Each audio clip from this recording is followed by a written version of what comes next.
नमस्कार मित्रांनो, आज आपण एक अतिशय महत्त्वाची अपडेट आणि अतिशय महत्त्वाची या ठिकाणी गोष्ट बघणार आहोत ती म्हणजेच आत्ताच नुकत्याच झालेल्या निवडणुकींचा निकाल लागला। म्हणजेच विधानसभेचा महाराष्ट्राचा निकाल लागला आणि एक हाती महायुतीला या ठिकाणी सत्ता मिळवण्यासाठी यश देखील आलेलं आहे। परंतु हे मिळवत असताना नेमकं घडलं काय, त्यामुळेच या महायुतीला एक हाती सत्ता मिळवली किंवा मिळवण्यात यश आलेलं आहे। तर या ठिकाणी आपण बघितलं की जनतेचा कौल म्हणावा तर एक हाती जनतेने महायुतीला खरंच कौल दिला की संपूर्ण महाराष्ट्रात आता एकच चर्चेला उधाण आलं ते म्हणजेच EVMमध्ये झालेला घोटाळा।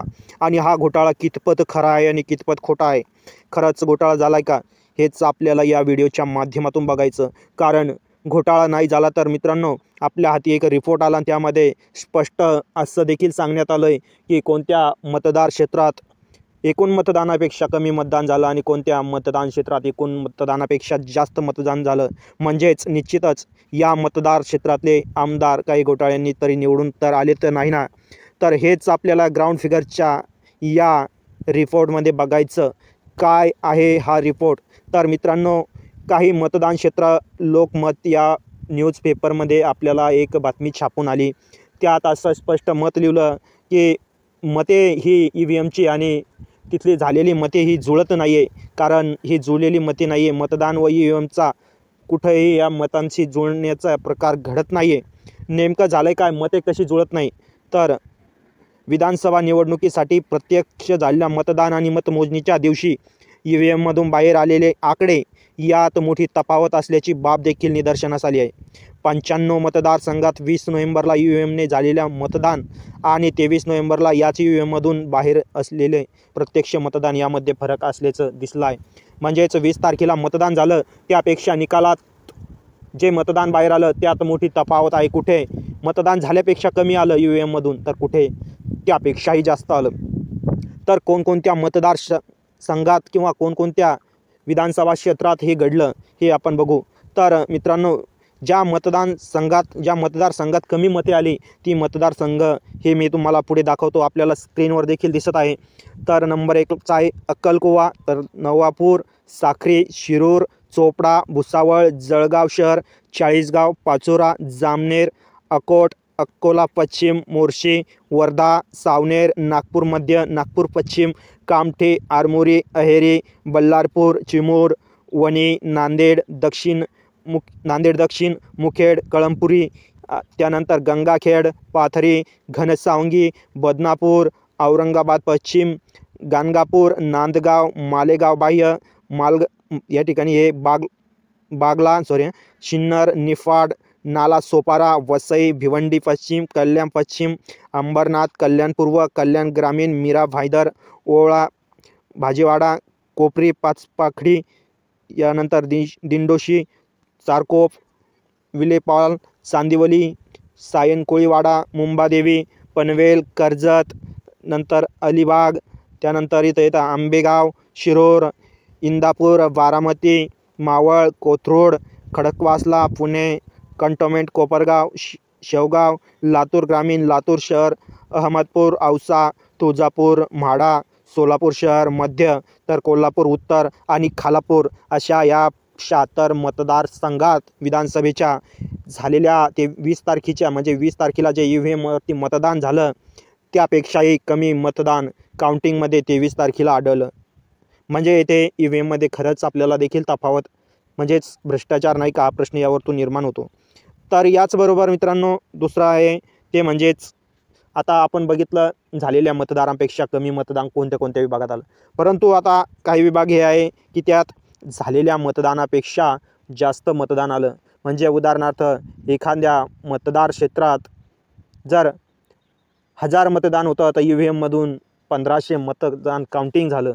म्हणजेच असे नेमके हे विधानसभा क्षेत्र कोणते, तर या मतदारसंघात आपण बघू जे मतदारसंघ आहे ज्यात जास्त मूळच्या मतदानपेक्षाही जास्त मतदान झालं तेच मतदारसंघ म्हणजेच नंबर 1 येतं आमगाव, नंतर उमखेड, लोहा, देगलूर, हिंगोले, औरंगाबाद पूर्व, वैजापूर, मालेगाव मध्ये, कळवण, चांदवड, दिंडोरी, बोईसर, भोसरी, परळी, त्यानंतर येतं करमाळा, सोलापूर दक्षिण, म्हणजे सोलापूर दक्षिण, कागल, कोल्हापूर दक्षिण आणि हातकणंगले ह्या 19 मतदारसंघात एकूण झालेल्या मतदानापेक्षाही जास्त काउंटिंगमध्ये EVMच्या मतदान झालं आणि ह्याच प्रश्न विरोधकांना देखील पडला.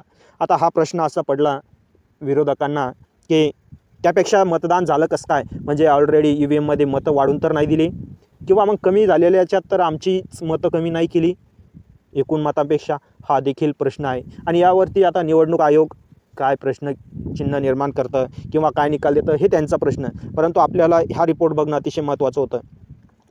तर या मतदारसंघात मोठी तफावत आढळत असल्यामुळे 19 मतदारसंघात EVMमध्ये जास्त मते आढळली, तर 95 मतदारसंघात तफावत आहे आणि 76 मतदारसंघात EVMमध्ये आहे त्यापेक्षा कमी मतदान आढळली. तरी 193 मतदारसंघात फरकच नाही, म्हणजे तिथं 113 जे आहे त्यात झालेल्या मतदारां इतकीच काउंटिंग झाली आणि मतमोजणीत एकसारखी मते EVM आकडेवरील कोणताही फरक आढळलेला नाही. तर हा ग्राउंड रिपोर्ट आपण तर बघितलाच. तर मित्रांनो, मी तुम्हाला आणखीन एक रिपोर्ट दाखवतो, त्यामध्ये मतदानात झालेली तफावत ही नेमकी कशी होती आणि तेच तुम्हाला या व्हिडिओतून देखील कळेल. तर मी तुम्हाला या ठिकाणी लगेच स्क्रीनवर देखील दाखवतो. हे बघा, आता एक फेरी क्रमांक 9चं मतदान आहे. आपण बघूया मतदानाची गावं काही विभागाचे आणि बूथवर झालेलं मतदान, बूथ नंबर आणि त्यावरती झालेलं मतदान आणि उमेदवार आणि त्यांची तफावत. आता आपण बघू मित्रांनो, कराड जो की माजी मुख्यमंत्री आणि दिग्गज काँग्रेसचे नेते पृथ्वीराज चव्हाण यांचा पराभव झाला, परंतु त्यांच्या पराभवात या ठिकाणी नेमक्या मतदानात काय तफावत आली. तर मित्रांनो, या ठिकाणी तफावत अशी आहे की झालेलं मतदान आपण एक तुम्हाला या लाल राऊंडमध्ये दिसतंय बघा, कराडमध्ये बूथ नंबर 755मध्ये झालेलं मतदान होतं 514. त्यात डॉक्टर भोसले भाजपचे जे उमेदवार होते त्यांना पडलं 557 आणि पृथ्वीराज चव्हाण यांना पडलं 150 म्हणजे 150. मग आता तुम्ही विचार करा, झालेलं मतदान होतं 514, 514 पैकी भाजपच्या उमेदवाराला पडलं 557 आणि यांना पडलं प्रतिस्पर्धी पृथ्वीराज चव्हाण यांना 150. म्हणजे आपण गणित जर केलं तर 557 आणि 150 किती होते, तर 557 आणि 150 म्हणजे 707 मतदान होतं आणि 707 मतदान या ठिकाणी होतं आणि मतदान झालं होतं 514. मग हे वरचे वाढलेले मतं आले कुठून, हा मोठा प्रश्न आहे. यानंतर मित्रांनो, मी तुम्हाला लगेच पुढचंही दाखवतो, ज्यातही मोठी तफावत आपल्याला बघायला मिळाली. जी तफावत तुम्ही त्या ठिकाणी बघू शकता. या ठिकाणी कन्नड विधानसभा क्रमांक 105 तळनेर या गावात एकूण मतदार 396, त्यापैकी झालेलं मतदान 312. म्हणजे मतदानात गावच्या यादीतच 396 जणांचं नाव आहे, जी की विधानसभा क्रमांक 105 कन्नड छत्रपती संभाजीनगर जिल्ह्यातील येतो. आणि यामध्ये तळनेर गाव या गावात 396 एकूण मतदान आहे, त्यापैकी झालेलं मतदान 312. यामध्ये शिवसेना उबाठा गटाला पडलं 194. शिवसेना शिंदे गटाच्या उमेदवार होत्या त्यांना पडलं 326. अपक्ष हर्षवर्धन जाधव यांना पडलं 104 आणि मतांची एकूण बेरीज केली तर 194, 326, 104 यांची बेरीज होती 624. आता 624 मतदान पडलं आणि मतदान होतं 394 टोटल गावचं आणि गावातून मतदान पडतंय 624.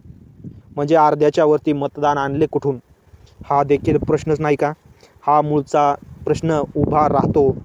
असे अनेक आपल्याला बघायला मिळतील, परंतु असे धागेदोरे भरपूर आपल्याला सापडतील देखील, परंतु आपल्याला त्या गोष्टीकडे जायचं नाही, कारण ज्याचा त्याचा तो प्रश्न असतो. परंतु आपण एकच या ठिकाणी जे रिपोर्ट आपल्याला लोकमतच्या न्यूजपेपरात छापून आला होता त्या संदर्भातच ही तफावत बघायला मिळाली. आणि याच तफावतीमुळे आपल्याला हे वाटत असेल की नेमकं महाराष्ट्राच्या राजकारणाच्या आकडेवारीत हा फरक पडला आणि याच्यामुळेच एक हाती महायुती, असं तर नाही झालं ना.